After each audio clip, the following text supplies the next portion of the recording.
কদিন পরই পিলারে বসবে পদ্মা সেতুর প্রথম স্প্যান। এখন শেষ মুহূর্তের প্রস্তুতি নিচ্ছেন দেশি বিদেশি প্রকৌশলীরা।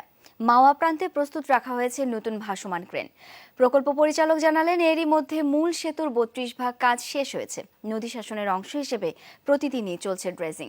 পদ্মা সেতুর ডিসেম্বর মাসের অগ্রগতি নিয়ে তৌহিদ হোসেনের ধারাবাহিক প্রতিবেদনের আজ প্রথম পর্ব। ছবি তুলেছেন রেজওয়ান বাঁধন। কুয়াশায় সূর্যের দেখা মেলা ভার, কিন্তু তার বিন্দুমাত্র প্রভাব নেই কর্মযজ্ঞে। নির্ধারিত সময়ের আগেই হাজির বেশিরভাগ শ্রমিক। ডেডলাইন 2018 মাথায় নিয়ে শুরু দিনের ব্যস্ততা। পেশাদারিত্বের ফলও মিলছে। 2 বছরে শেষ পদ্মা সেতুর 40 ভাগ কাজ। চলতি বছর মূল কাঠামো নির্মাণে গতি ছিল সবচেয়ে বেশি। নতুন বছরে কাজের গতি আরও বাড়ানোর চিন্তা সেতু বিভাগের। সময় মতো শেষ করার জন্য ইকুইপমেন্টের ইনপুট বাড়ানো হচ্ছে। কংক্রিটের ডেক আমরা বানাবো, সেগুলো তৈরি শুরু হয়ে যাবে, সেগুলোরও প্রস্তুতি কাজ হচ্ছে। 100 বছরের গ্যারান্টি নিয়ে এই কাজটা হচ্ছে, সেই অনুযায়ী কাজ করতে হয়। এটা এখানে ইচ্ছা করলেই আমরা ওভারনাইট অনেক কিছু করে ফেলতে পারি। মাওয়া প্রান্তে রাখা হয়েছে হলুদ আকৃতির বিশাল বাক্স। এগুলো স্টিল ট্রাস বা স্প্যান। চীনের সিংহদাও থেকে আনা বিভিন্ন যন্ত্রাংশ জোড়া দিয়ে তৈরি হয়েছে 4 তলা উঁচু এই কাঠামো।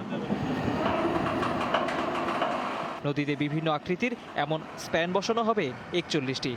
তার আগে 6 ধাপে চলেছে লোড টেস্ট।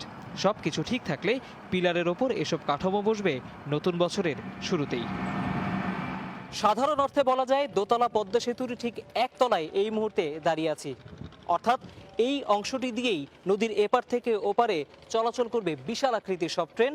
তার ঠিক ওপরে আরেকটি অংশে কংক্রিটের সড়কে চলবে সাধারণ যানবাহন।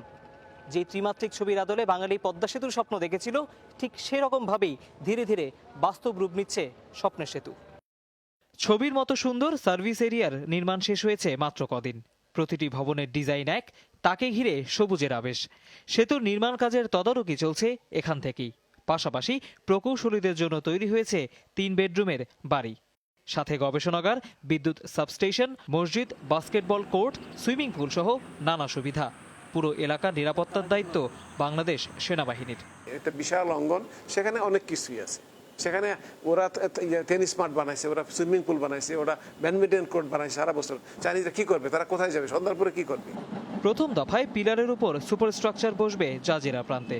সেই পরীক্ষা উতরে গেলে মাওয়া প্রান্তের 6 ও 7 নম্বর পিলারে মূল কাঠামোর কাজ শুরু করবে চীনা ঠিকাদার। তৌহিদ হোসেন, যমুনা নিউজ, মুন্সিগঞ্জ।